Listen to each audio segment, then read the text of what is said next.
Hi, hello, and welcome to episode 8 of the Sal Licata Show podcast. By the way, I'm just thinking about that. Like, you can find us on YouTube, Apple, Spotify, wherever you get your podcast.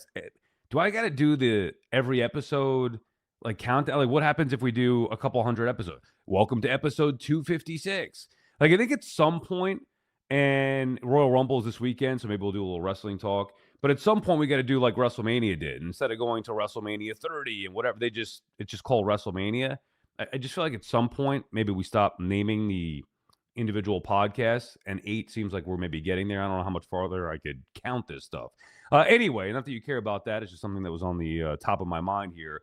Also on the top of my mind, the Jets again. And it has nothing to do with Sam Darnold or the fact that the Patriots are in the Super Bowl. It has to do with, once again, the Jets showing organizational ineptitude. And look no further than what's going on with the Jets and their current coaching situation than why they have systemic problems. It is, I mean, gangrene is a fungus. They can't stop it. And to me, it probably comes from the top. Now, I don't know what exactly is going on with who's making the decisions on the coaching staff. But let's use some common sense as we break it down. Now, I'm very excited about the idea of Frank Reich. As we record this early on Tuesday morning, they have not named their official coordinators yet. But the latest reports, it seems like Frank Reich is going to be the offensive coordinator and take over the offense. Okay, fine. Ekstrom was fine. It wasn't his fault that they completely sucked. They had no offensive weapons, no quarterback, all those different things. But okay, you want to have more experienced offensive coordinator. I like it. Reich was a head coach multiple times over, so you know he's experienced. I like that pairing with Aaron Glenn, a defensive guy first, assuming that they could get that done. I think that makes the Jets better, even if Ekstrom didn't deserve to get demoted. I still think that's a good move by the Jets. Here's where the issue comes in. Wink Martindale interviewing, amongst other guys, but Wink Martindale's a name. You know, there are certain coordinators over the years you hear, offensive, defensive, whatever it may be, that you just know that they're a stabilizing force and you can believe in them. Wink Martindale is one. When you hear, hey, the Jets are looking into getting Wink Martindale, just like we did with the Giants a couple years ago. Hey, the Giants are getting Wink Martindale. You like that. That gets you excited. A real defensive coordinator who's proven before, has had sustained success at multiple stops. Then the latest reports are that the guys who were interviewing for the Jets defensive coordinator job aren't 100% sure they want the job because Aaron Glenn may take over defensive play calling. Why? He's the head coach. Why would you want him calling the plays defensively?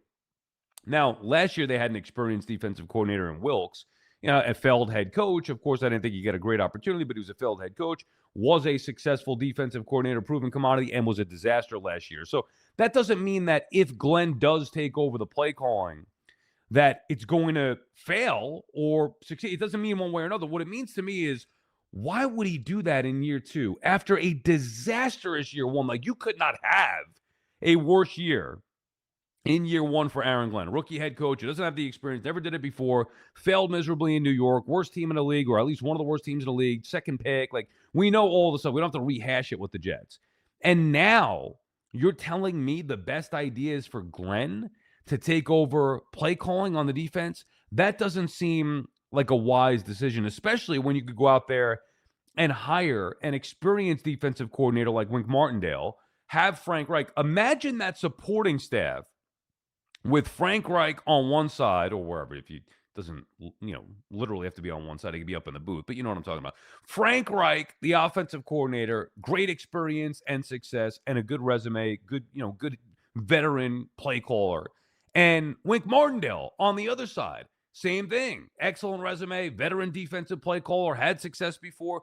That's a strong staff around a young, inexperienced, but a guy with potential to be a solid head coach. Like, you can knock Aaron Glenn all you want, and we have.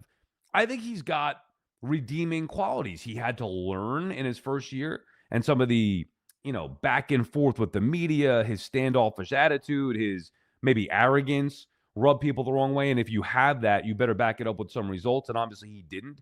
So I think Glenn was humbled. But now what you have is a head coach he's doubting himself. He has to be. As confident and as arrogant as he is, he's still doubting himself because he was humbled. this year. And his way, the way that he thought he was going to come in here and take over and prove everybody wrong, it didn't work. And that's just the fact. So when that happens, no matter what, you're going to have a little bit of self-doubt in there. And you're going to start to think, okay, well, do I need to do it this way? Do I need to do it that way?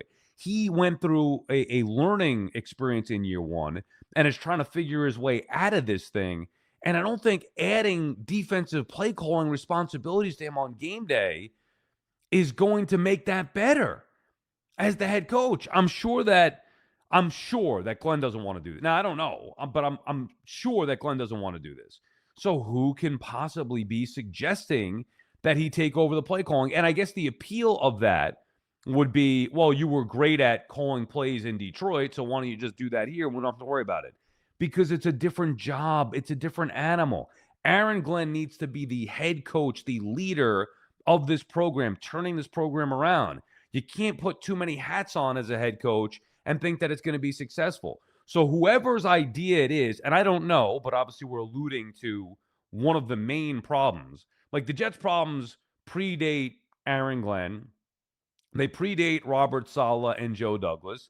They predate Todd Bowles and Mike McCagnon. Predate Adam Gase. They predate Rex Ryan and John Idzik. Like you get the point here, right? There's one constant that's been there throughout the entirety of this. And when ownership or the front office starts to meddle, and that's what this reeks of to me, because I can't imagine. Glenn would have come out and said it last year, you know what, I'm taking over and I'm going to call the plays here.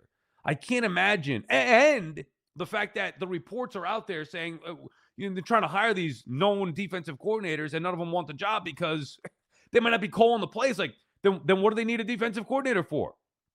So I can't imagine Glenn is that foolish. And when you start having ownership or whoever in the organization getting involved at the higher level, I'm not talking about Muji. I think it goes above that. Some genius in the front office is probably like, hey, well, you were good at calling plays in Detroit. Why don't you do that here? Maybe we could get an interception. That's exactly what you don't want. Get the hell out of the way. You hired him to be the head coach, not the defensive coordinator. Don't overreact in 1 year. I'm not saying the changes in the coaching staff couldn't happen for the Jets, but this is ridiculous because it's now going to prevent you from getting one of the better defensive coordinators out there, whoever that may be. Specifically to me, Wink Martindale. That would be the guy that I'd want if I'm the Jets. He's got an axe to grind with the Giants, so you like that little built-in rivalry. Trying to prove himself as well. Was a proven commodity as a defensive coordinator, Baltimore Giants, everywhere he's been. Wink Martindale knows defense. And I think the exact veteran that, assuming Glenn wants to hire him. Now, I wouldn't say that you should force him on Glenn, assuming Glenn wants to hire Wink Martindale. If he doesn't, then that's a different story. And maybe that's a part of the issue here. Again, I don't know the inner workings of it. I'm just from afar trying to do the math and add this thing up. Why would Aaron Glenn want to take over play calling defensively when he's got enough crap on his plate trying to figure out how they're going to navigate year two, which is basically like year one? I said the same thing with Robert Saleh, and it continues to happen with the Jets organization. Instead of what should have been year one of a regime, it was really like, bada booms, what's the year before year one? Like, it's referred to as what? Like, I know there's BC and AC and all that stuff, but like whatever pre-year one is, that's what last year was. It wasn't year one. It was like the prequel to year one. I don't know the proper terms. Negative one? Yeah, whatever. Negative. Like, you know what I'm saying? Like, I think I'm asking you. You're 22. You probably have no idea. Yeah, before Glenn. I mean, yeah, BG. Okay, no, but anyway, BG was Saleh, so that wouldn't work. You know what I'm saying? Like when you think it's year one, but it's really not year one. I don't know. I'm just making myself sound dumber. Now, this coming year, like last year was kind of like pre-K. Let's put it that way. Like if we're going, because I know the school systems. Pre-tank. They weren't tanking. Okay, so let's say last year, instead of it being first grade for Glenn and trying to build up, and then by like the fourth grade, you really start to have a team that can make the playoffs. It was like pre-K. Now, year two is really kind of year one again, where he's starting over. And this year, they should be more competitive and starting to build something. It's going to take years. So I don't understand why they would already, and Bada Booms, you're a big Jet fan. We talked about this yesterday. I don't understand why they would be doing this, having Glenn potentially take over the play calling on defense, and then because of that, losing good defensive coordinators that could come in here and help out the head coach. Where are you at as a Jet fan here with this Bada Booms, with the whole what the hell's going on here with the Jets and their coordinators and assistant coaches situation? Well, I'm trying to learn how to answer the question now, so I'm breaking down that question in my head, right? Where am I at with the coordinators? I think they have their guy. I think they can't get him right now because he's going to be playing in the Super Bowl. I think Glenn wants Jim Leonard, and that's why it's kind of a mess. And I also think this is a little bit of a offshoot. I don't know if this is out of my range to say. I think what Glenn has done a really good job at is keeping everything in house. And I think the Jets beat is kind of scrambling to make something up because apparently Quinn Williams requested a trade 3 times. Did you ever hear that, Sal? No. So, I think that's one thing that Glenn is really good and what he learned from Parcells. I All right, so also you're think the saying whole you don't believe these reports? I mean, I respect that opinion. Are you saying you don't believe that these reports are true? That was the latest report. I'm not sure who were the ones that had it. I think I saw something with Connor Hughes from SNY having it about the defensive coordinator stuff. But these are the reports that are out there. Are you saying that these reports aren't accurate? I You're don't mean to choosing come not at to your believe them? colleagues there. But I think that they're scrambling to make a story because it's probably really hard to hear in this new Jet building. That's what my guess is. Right. So, look, my thing is, if Glenn, I believe that there's a lot of truth to these reports or rumors, whatever you want to say. Do you want Glenn taking over the defensive play calling? Forget everything else. Do you want that as a head No, coach? no, Yeah, no, of not course at you all. don't. That's Of not why course he was you. hired.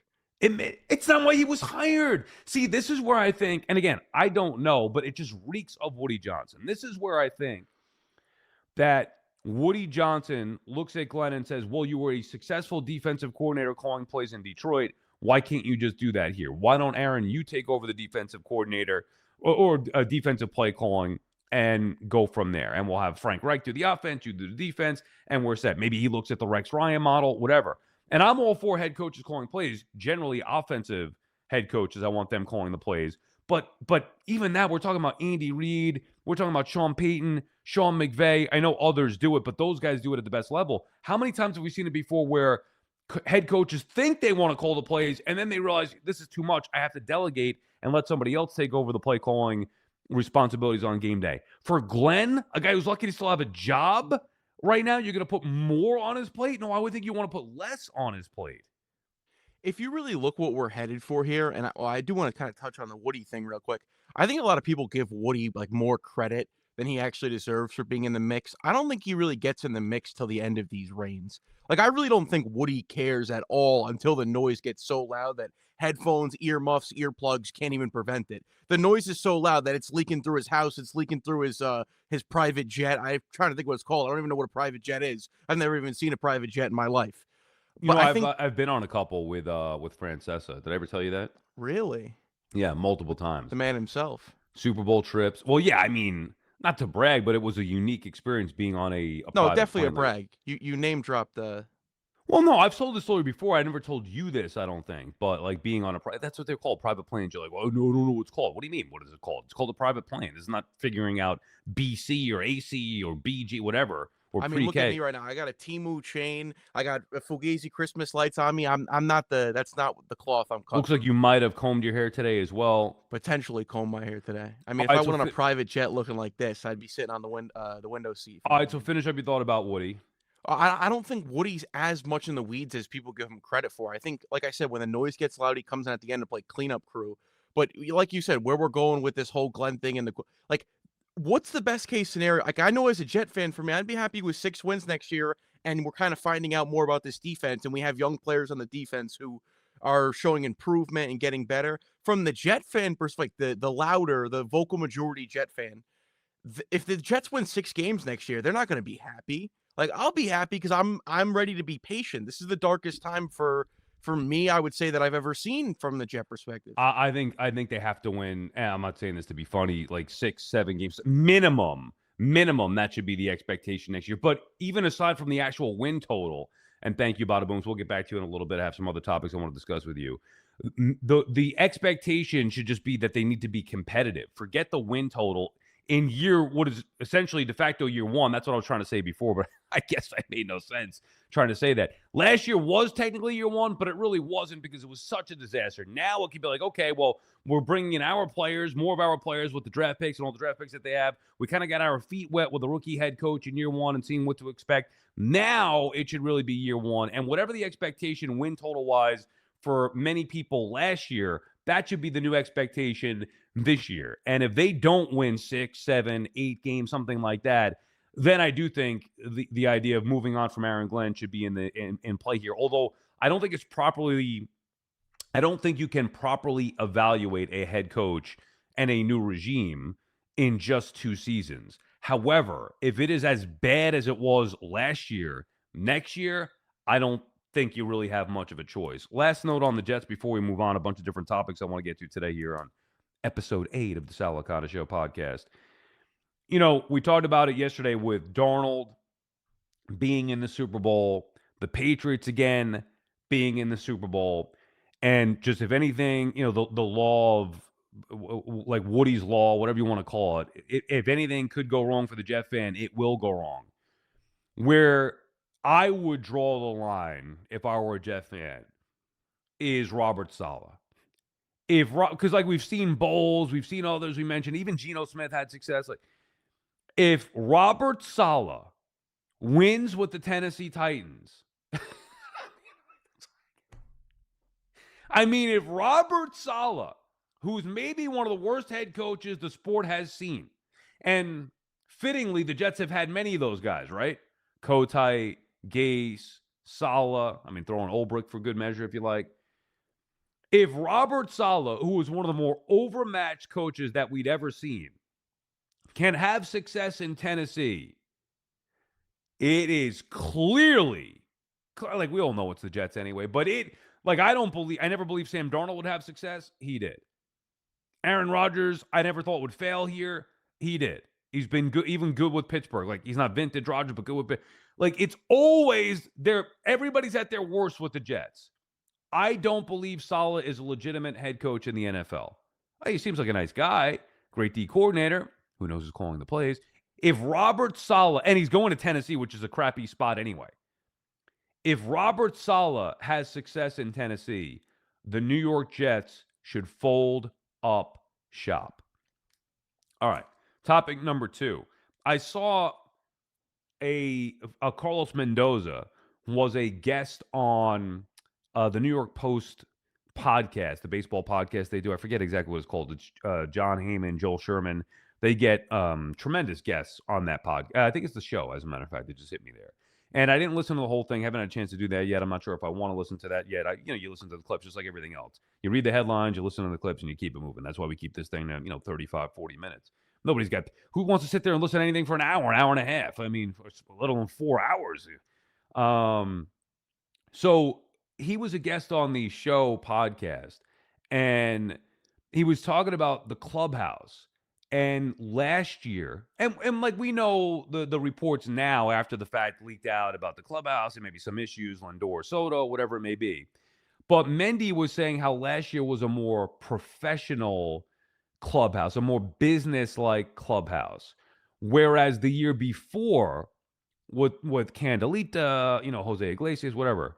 I always get him mixed up. Jose Iglesias, what's the other dude? The singer's name is Iglesias? Enrique Iglesias. Enrique Iglesias. Okay. Yeah. Oh, my God. Yeah. OMG. The OMG vibes.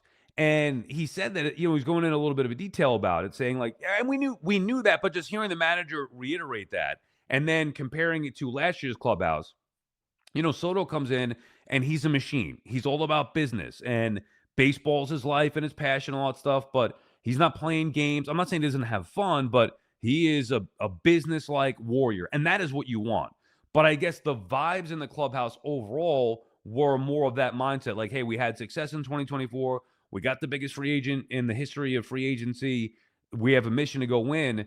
And maybe that tightness, professionalism, too buttoned up approach was a detriment because the Mets definitely had more talent than what they showed a year ago. So I do believe in chemistry and Clubhouse, Clubhouse chemistry, all that stuff being a major factor in a team's success. And to hear the manager say it, like the clubhouse wasn't bad, but it was just different vibes. Where we saw a team in 2024 that wasn't overly talented have much better vibes, and because of that, have a lot more fun and a byproduct, have a lot more success.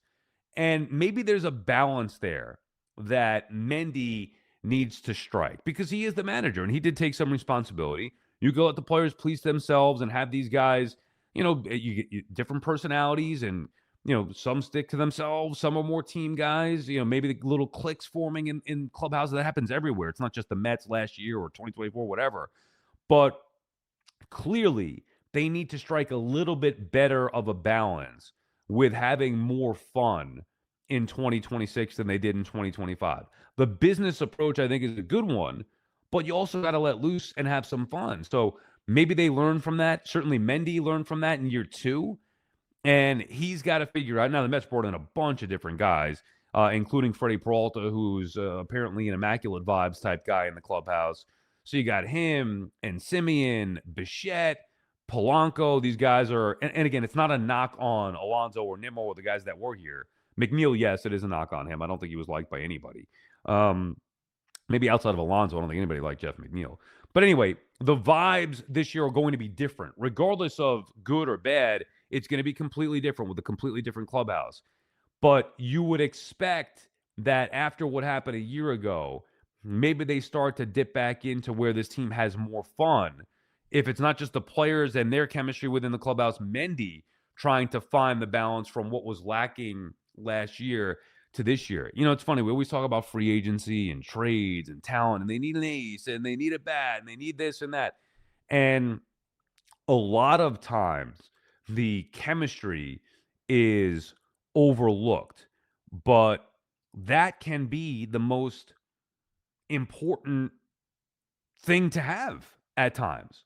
I'm not saying it means all okay, would you rather have the most talented team in the world or a team with the most chemistry? Think about it. Now, obviously, you want a balance of both. You need some talent to get by, but you also, I value the chemistry more than I do talent. And I think that that's been proven many times in many different sports before. How many times have been like, oh, this team loaded up in the offseason. Oh, my God, how are you ever going to beat them with all the free agents and all the guys that they brought in? And then they stink. And it's because of that chemistry. But you also do need some talent. And it's a big part of why last year in the offseason, and I know I wasn't alone with this, a lot of people, Met fans, wanted Iglesias back because he was a glue guy. I remember saying, you can't let him go. Now, talent-wise, and this is where the analytics come into play, talent-wise, we knew that Iglesias was not worth whatever deal he wanted. Stearns knew that. He far overachieved. And even at the end of 2024, he just knew, the magic was running out.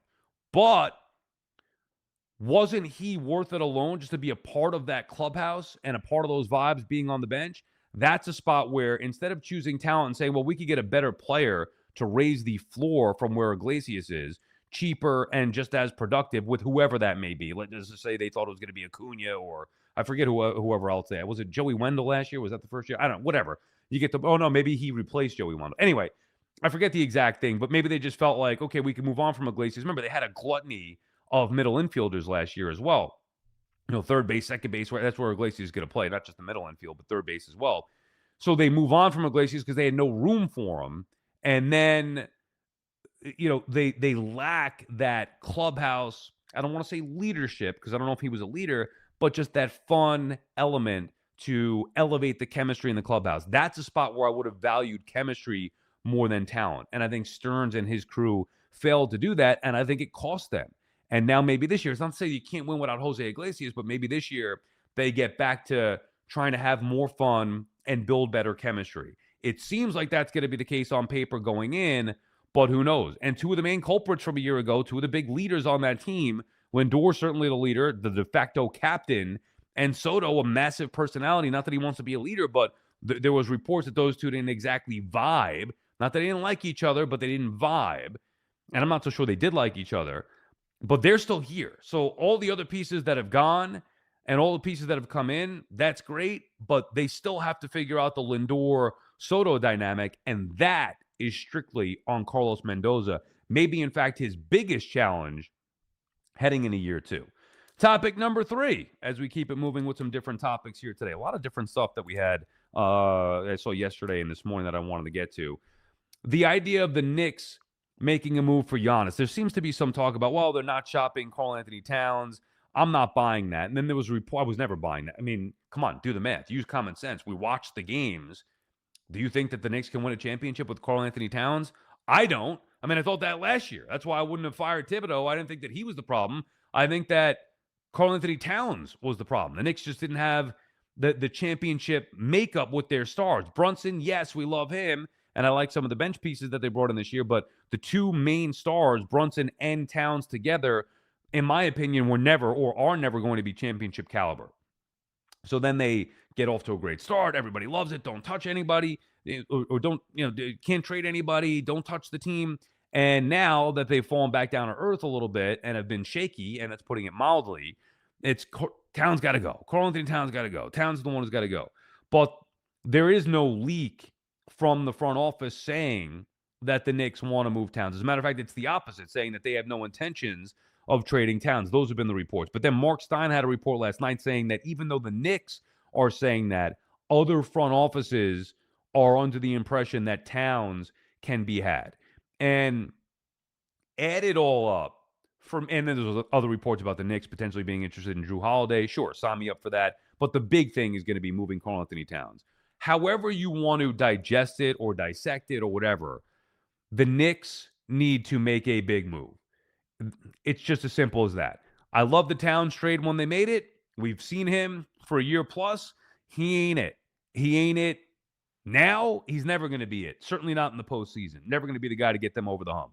So they need to make a big trade. It needs to involve Towns. I would probably throw in Bridges. I told you a couple of weeks ago or last week, whenever we started this, that there are reports that somebody on the coaching staff, I've heard from multiple sources, one of the assistant coaches, you could do the math as to who and why it would be relevant, is not a fan of Karl-Anthony Towns and Bridges. So I wouldn't be shocked if either of those two or both of those two were moved. The Knicks need to change this up. It's good. It's a lot of talent. Maybe the most talented Knicks team that I've ever seen in my lifetime. It's not good enough. That was obvious a year ago. It's even more obvious now. And I think that Leon Rose and company know it. And I would be surprised if they didn't make at least one blockbuster trade before the trade deadline. And, when you say blockbuster, that to me would include at the very least Karl-Anthony Towns, if not both Towns and Bridges, and then bringing in potentially Giannis. I mean, also do the math with Giannis. Everybody's saying that he's played his last game in Milwaukee. He's not happy. Clearly that's been the case. He's lying through his teeth. And what is he supposed to do over the course of the season? Be like, oh yeah, get me the hell out of here? No, he's trying to be a good guy, but he's turned into a villain in Milwaukee. There was where there's smoke, there's fire to me, and there was enough smoke about him wanting the Knicks earlier in the season or in the offseason. I think that's what's going to happen. I think the Knicks, some way, somehow, it doesn't mean it's straight up deal. Cat for Giannis. Obviously, why would Milwaukee do that? Maybe they get multiple teams involved here, but I do think the Knicks are going to make a blockbuster move. I do think Towns is going to be on his way out of town, and I get the feeling that Giannis is going to be coming in. Okay, now we have a couple of fun topics to get to here before we wrap up. The Pro Bowl never was cool for me. I never got into the Pro Bowl. The only time maybe like Michael Vick made it one year and I was excited about it and got a Pro Bowl jersey. But like outside of that, okay, throwing it on just to watch it, but I never was like excited about the Pro Bowl. So it's lost its luster, if it ever had luster over the years, certainly. Just people pay less attention to it and it's touch football, barely that. But when I saw yesterday a report of Shedeur Sanders being named to the Pro Bowl, whatever little ounce of respect I had for the Pro Bowl, and it wasn't much, is gone. And it's not that I'm knocking Shedeur Sanders, but come on, man. All right, he was all right with the Browns. All right with the Browns, maybe. He didn't even play the full season, and he was nowhere near, not any aspect of his game in any way, shape, or form, nowhere near a Pro Bowler. So why would anybody take the Pro Bowl seriously ever again? I mean, it is now, to me, fallen off. Like, if you look at the Gold Glove is not what it used to be. In baseball, the Hall of Fame is not what it used to be. But those have fallen from where they were, but not to the level that the Pro Bowl, which was at a low level to begin with, has now fallen off the cliff. Like, why would anybody watch that or pay attention to it? Or more importantly, because not many people, I don't think, watch it or pay attention to it anyway, but people do talk about, well, he's having a Pro Bowl season, or, oh, he was a Pro Bowler, or, oh, how many Pro Bowls have you been to? Well, why would we even reference that when you have Shador Sanders, who barely played half a season, make the Pro, and he wasn't even good in doing so? Why would we then reference the Pro Bowl? That was just, I mean, Shador Sanders, Pro Bowl. What? I could probably list 50 guys easy, maybe 100, who are more worthy of a Pro Bowl than Shador Sanders. Okay. Another one, Cardi B. Bada Booms, did you see the latest with Cardi B? No, I did not. I did not. I don't know where this is So going. she went on, I think you referenced this a week ago or so, You want me to come in where front here? there's a young girl, I guess, that picks games by picking the football helmet. You've seen that on social media? I don't know, some like 4-year-old girl that picks NFL games by picking a helmet. Her dad has like, okay, but which team is going to win this week? Oh, I think this team, whatever. I don't know the bit, whatever. Social media, I'm not paying attention to it like that. Anyway, this girl apparently picked Denver, I guess. And Cardi B, who I liked Cardi B. I know her history, but I was a fan of some of her music, and I thought her personality was unique, and I was like, okay, I could get behind that. Not that I advocate for everything she stands for and all that stuff, but I can get behind it. But I think she's crossed a line here. So Cardi B, who's not even like, you're not even a real football fan. You're just sleeping with Stephon Diggs, or that's your baby daddy, one of your baby daddies now. Right? Like, she's got multiple baby daddies, I'm sure. I forget who the other one is. Who's the dude from Migos, right? Is that what it is? You know, who's her baby daddy? Come on, Bada Booms, you're supposed to know this stuff. Wait, I don't want to say one of them because one of them tragically passed. I don't want to say the wrong one. Right. Okay, but you know who I'm talking Is it about, right? Offset? Yeah, because Takeoff passed. I Oh, believe it's Offset. what about, is there a Quavo in there? Yes, was it Quavo?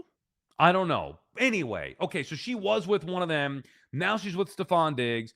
Okay, fair enough. I don't even care about that. But don't tell me that you're like some diehard football fan. That's just your man, and you're rooting for your man. And then she goes on, so like she's trying to pretend like, oh, all you media people who said, like, calm down. People are just picking the game. What are you taking it personally? Like somebody's insulting you and your family by picking against the Patriots? So she's over the top in her support of her man, ripping other people in the process. And it's one thing to rip the people on ESPN. It's another to go after a 4-year-old girl. And in this particular spot, I put myself in the father's shoes because I have a 4-year-old daughter. And if Cardi B ever had the balls to call my daughter a bitch, and that's what she did to this girl. She didn't say it. I don't think she meant it in a horrible way, but she's still an adult with a massive following, and she thought it was okay in any way, shape, or form to call a 4-year-old girl the B word. Like, even if you didn't mean it or you were trying to be funny or be over the top, like, that is not acceptable in any way, shape, or form. So I would have taken offense. And usually I'm not like on a soapbox or sensitive to those type things. But when you're talking about a daughter, a 4-year-old daughter, and somebody that famous says something that nasty and disrespectful, like, that is just trash. I'm sorry, but that's inexcusable trash from Cardi B. Now, maybe I shouldn't expect anything more from her, but I find it repulsive, disgusting, and I can't wait for the Patriots to lose that football game and to shut Cardi B the hell up, or maybe better yet, her and Stephon Diggs to eventually break up, because they will. That's a better bet than picking against the Patriots. Forget what's going to happen in the Super Bowl. I guarantee you Stephon Diggs and Cardi B are going to hit the Splitsville or whatever it's called sooner than later. And then we could get Cardi B out of the sports world, because that is just repulsive behavior from somebody who's exhibited repulsive behavior before. But to do it with vile words toward a 4-year-old girl, just Cardi B, you got to be better than that. Even as bad as you've been and as low the expectation should be, you got to be better than that. Speaking of my daughter, so bada booms, I had this happen the other day. My daughter was coloring with markers, right? Okay, Daddy, I want to color. All right, we'll get you the marker, we'll get you set up, and then I'm trying to like trace words with her and letters with her. And then eventually she was like losing some of her patience. So then I started to lose some of my patience. I'm like, all right, whatever. Just color. Daddy's gonna go inside. I got stuff to do and clean. And then I noticed after like 8 minutes, I wasn't thinking. I was doing what I had to do, and then I just, usually I know you're 22 yourself, bada boom. It's basically I got to watch you with markers, but I realized that, my daughter hasn't come and gotten me. She's been quiet for a little too long here. Let me just go and check on what happened here.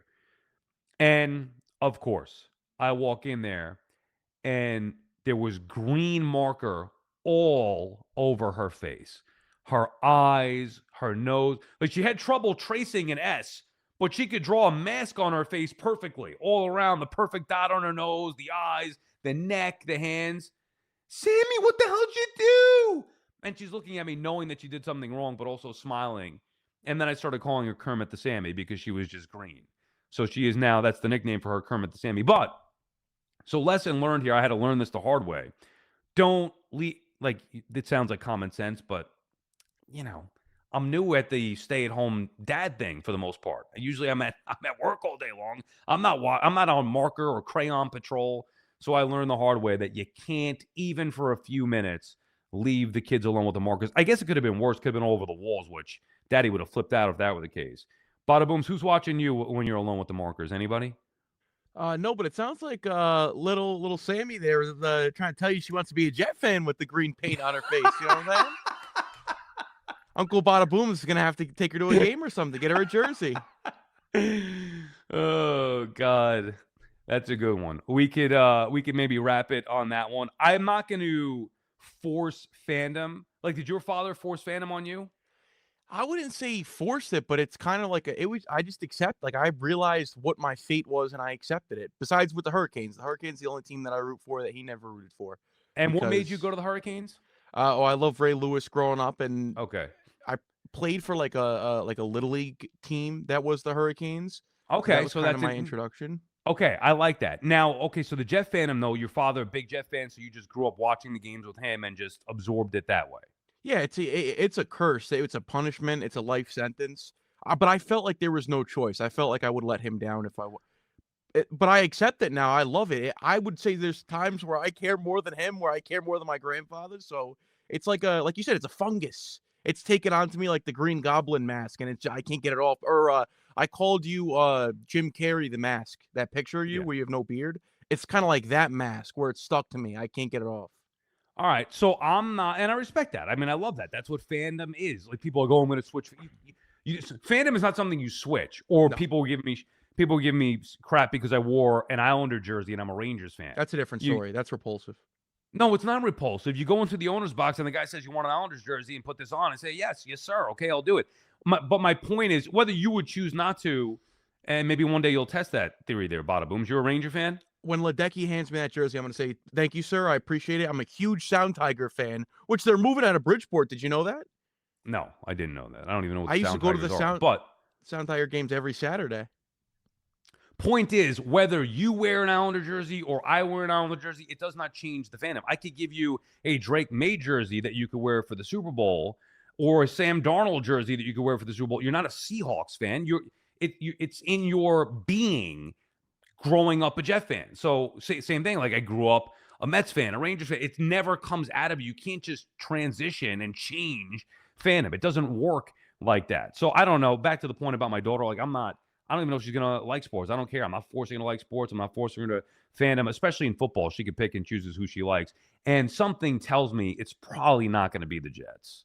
Well, yeah, I don't blame you. And if anything, if she comes, let's just say she presents the opportunity, bada boom. So I know you're a big Jet fan. Should I become a Jet fan? I'd say, little Sammy, stay as far away from this team as you possibly can. But you And I mentioned will the say, Drake May. yeah, I will say, little Sammy, stay as far away from Bada Booms as you possibly Come on, don't. You're the one talking about grooming me. What are you? I'm trying to be a good uncle. can. But you said the All Drake right, go May ahead. jersey, Yeah. gun to my head. They say, accept your fate, life or death, or put this Pat jersey on. I'm closing my eyes and I'm going like this. You're I would praying. never, ever, ever, ever, ever in my life. I would rather be dead than wear a New England Patriot, wear a Red Sox jersey. I'll give you one. I'll give you some good ammo on me. My great grandfather was a Met fan and my great grandmother was a Yankee fan. So I have a tendency to not, I don't hate the Mets. In fact, I root for the Mets. I would say I'm almost, in my own, a little bit of a Met fan, even though it's Yankees first at the end of the day. I have a few Met jerseys. I was a Piazza fan growing up. So I know I just clowned you for the Rangers. I don't want that to come back to bite me because when Cohen offers me a Soto jersey. Maybe not Soto because he left us. Maybe a Marcus Seaman jersey. Maybe something different. Like a Brett Beatty. He grew up best friends with Garrett Wilson, so I got his jersey because Garrett Wilson's my guy. Bada booms. We might put this to the test one day. You'll eventually, when you grow up, you'll realize that you could wear other jerseys. It's okay. It doesn't mean anything.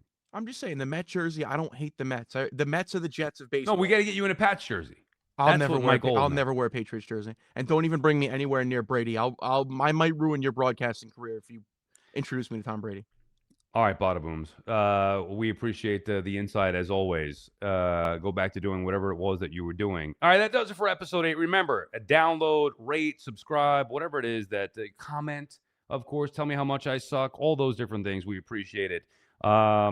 Daily episodes, YouTube, Apple, Spotify, wherever you find your podcast. Back again tomorrow with another episode, episode 9, as we continue the count on here on this new project, the Sal Licata Show. We appreciate you listening. We'll talk to you tomorrow.